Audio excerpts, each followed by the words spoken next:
10 ఏళ్ల కల నిజమైందని ఎంపీ లావు శ్రీకృష్ణదేవరాయలుకి కంకనాలపల్లి గ్రామస్తులు జేజేలు పలికారు.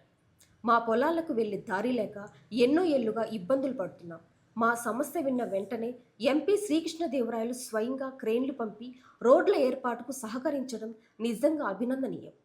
దాదాపు 20 లక్షల వ్యయంతో జరగాల్సిన పనులను ఎంపీ సహకారంతో అతి తక్కువ సమయంలో పూర్తి చేసుకోగలిగాము.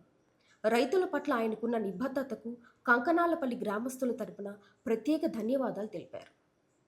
పల్నాడు జిల్లా సత్తెనపల్లి మండలం కంకనాలపల్లి గ్రామంలోనికి ఎంపీ లావు కృష్ణదేవరాయలు గారు క్రేన్ పంపించారండి రోడ్లు వేసుకోమని. మేమందరం స్వచ్ఛందంగా కంకనాలపల్లి గ్రామ ప్రజలందరం కలిసి ఆయిల్ పోసుకొని రోడ్లు వేసుకుంటున్నాము. పొలాలు శుభ్రంగా డొంకలన్నీ చెట్లు బీకి శుభ్రం చేసుకున్నాము. కొత్తగా మట్టి తోలుకున్నాము. ఇంచుమించు 10 కిలోమీటర్లు రోడ్లు శుభ్రం చేసుకొని రోడ్లు వేసుకున్నాము.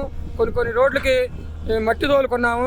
మటుకి రోడ్డు అంటూ లేని ప్రదేశాల్లో డొంకలు వేసుకుంటున్నాము. కనీసం 4 కిలోమీటర్లు డొంకలు వేసుకున్నాము. మాకు 20 లక్షల రూపాయల పని చేసుకున్నాము. ఇప్పటికి కృష్ణదేవరాయలు గారికి, మా ఎంపీకి మా కృతజ్ఞతలు. మా తరపున, మా గ్రామం తరపున, కంకనాలపల్లి ప్రజల తరపున కృతజ్ఞత తెలియజేసుకున్నాము. ధన్యవాదాలు.